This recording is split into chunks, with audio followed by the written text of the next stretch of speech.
Welcome students. நம்ம இன்றைக்கி என்ன பார்க்க போகிறோம் அப்படின்னா வந்துட்டு 12th ஸ்டாண்டர்ட் காமர்ஸ். சரிங்களா, காமர்ஸில் வந்துட்டு நிறைய பேர் கேட்டிருந்தாங்க, எனக்கு மெட்டீரியல் வேணும், எந்த கைடு நான் யூஸ் பண்ணலாம். சரிங்களா, ஸ்டடி மெட்டீரியல் படித்தா போதுமா, அந்த மாதிரி கொஸ்டின்ஸ்லாம் நிறைய பேர் கேட்டிருந்தீங்க. ஸோ அவங்களுடைய டவுட்ஸை கிளியர் பண்ணுறதுக்காக தான் இந்த வீடியோ நான் அப்லோட் பண்ண போகிறேன். சரிங்களா, ஓகே.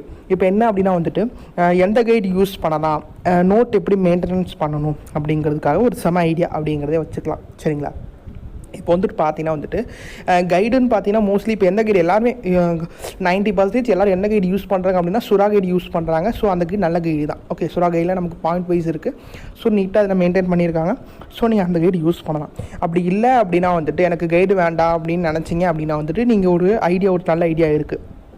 என்ன ஐடியா அப்படின்னா நீங்கள் நோட்லேயே வந்துட்டு மெயின்டைன் பண்ணி நீங்கள் எழுத ஆரம்பிச்சிடலாம். சரிங்களா, என்ன பண்ணலாம் அப்படின்னா வந்துட்டு நீங்கள் படிக்க ஒவ்வொரு லெசனாக என்ன பண்ணணும் அப்படின்னா ஃபஸ்ட்டு எழுதி வச்சுருங்க. சரிங்களா, ஹிண்ட்டெல்லாம் எழுதி வச்சுருங்க. நீங்கள் நோட் மெயின்டெனன்ஸ் அப்படிங்கிறது வந்துட்டு இப்போ நீங்கள் ஸ்கூல் லெவலில் 9th 10th அப்படின்னா தான் நீங்கள் கிளாஸ் ஒர்க் நோட்டுன்னு போட்டு எக்ஸசைஸ் புக் பேக் கொஸ்டின்ஸ் புக்கின் கொஸ்டின்ஸ்லாம் நம்ம எழுதுவோம்.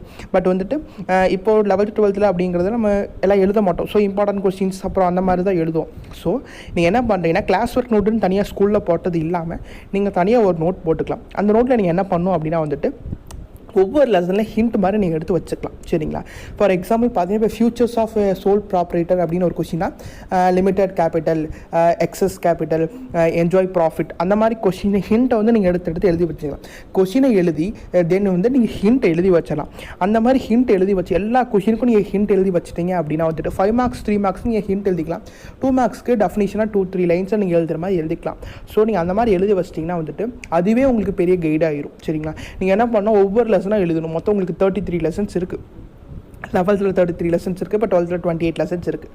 ஸோ நீங்கள் என்ன பண்ணுறீங்க அப்படின்னா வந்துட்டு இப்போ இருந்து எழுத ஸ்டார்ட் பண்ணுங்க. இப்போ படிக்கிறீங்களோ இல்லையோ இது ஃபஸ்ட் என்ன பண்ணலாம், நம்ம எழுத ஸ்டார்ட் பண்ணலாம். ஏன் அப்படின்னா வந்துட்டு நமக்கு புக்கு வந்துட்டு ஆன்லைனில் இருக்குது.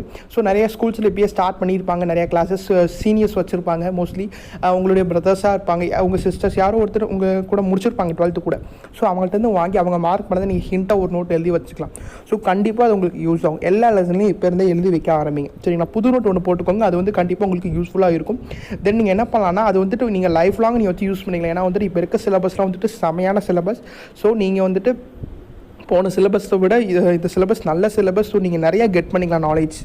நெக்ஸ்ட் என்னென்னா வந்துட்டு அந்த புக்கே அந்த நோட்டே என்ன உங்களுக்கு கைடாக மாறும். ஓகேவா, நீங்கள் எக்ஸாம் டைமில் என்ன பண்ணலாம், கைட்னா கூட உங்களுக்கு எல்லா கான்செப்டும் இருக்கும். பட் வந்துட்டு நீங்கள் அந்த நோட்டுனா வந்துட்டு ஹிண்ட்லாம் எழுதி வச்சிருக்கனால டக்குன்னு நீங்கள் ரிவிஷன் பண்ண முடியும். மோஸ்ட்லி நம்ம எக்ஸாம் டைமில் ஹிண்ட் மட்டும் தான் ரிவிஷன் பண்ணுவோம். என்னென்ன ஹிண்ட் அப்படிங்கிறத பார்த்துட்டு உள்ளே வந்து ஜென்ரலாக நம்ம படித்ததை வச்சு நம்ம எழுதுவோம். ஓகே, இந்த மாதிரி நீங்கள் என்ன பண்ணலாம், எல்லா சப்ஜெக்ட்டுக்கும் எழுதலாம். தமிழுக்கு எழுதி வைக்கலாம், இங்கிலீஷ்க்கு எழுதி வைக்கலாம், accountancy, commerce, economics, computer application சொல்லிட்டு நமக்கு இருக்கிற எல்லா சப்ஜெக்ட்டுக்கும் எழுதி வைக்கலாம். ஸோ கண்டிப்பாக இது உங்களுக்கு யூஸ்ஃபுல்லாக இருக்கும். நெக்ஸ்ட் என்ன அப்படின்னா வந்துட்டு காமர்ஸை பொறுத்தவரை உங்களுக்கு நிறையா சாப்டர்ஸ் இருக்குன்னா நம்ம நிறையா மார்க்ஸ் வாங்கணும் அப்படிங்கிற ஒரு எண்ணமும் இருக்கும். அதே மாதிரி இது ஃபுல்லாக எப்படி படிக்க போகிறோம் அப்படிங்கிற ஒரு பயமும் இருக்கும்.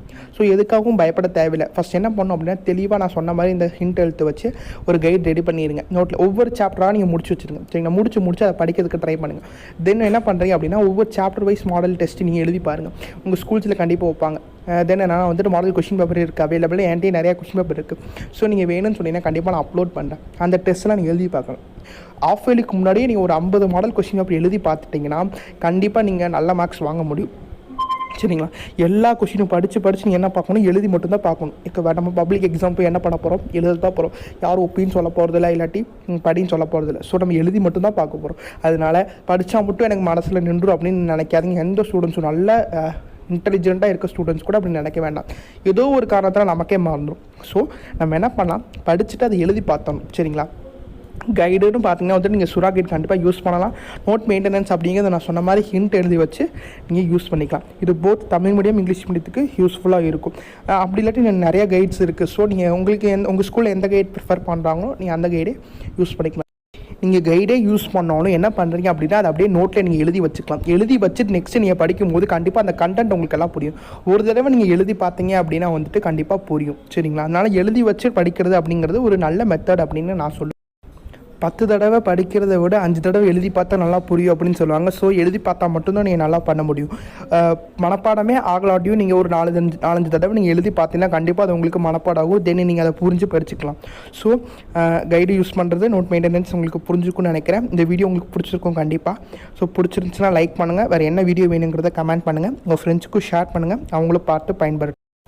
என்ன டவுட் இருந்தாலும் கண்டிப்பாக கமெண்ட் பண்ணுங்கள். இன்ஸ்டாகிராம் ஃபேஸ்புக்லேயும் நீங்கள் உங்களுடைய சந்தேகங்களை கேட்டு பதில் பெறலாம். ஸோ இன்ஸ்டாகிராம் ஃபேஸ்புக்கோட லிங்க் பார்த்தீங்கன்னா டிஸ்கிரிப்ஷனில் இருக்குது. ஸோ அதுலேயும் வந்துட்டு எங்களை ஃபாலோ பண்ணி உங்களுடைய டவுட்ஸை கேட்டு நீங்கள் தகவல் பெறலாம். நன்றி. Subscribe now and press the bell icon. Never miss an update.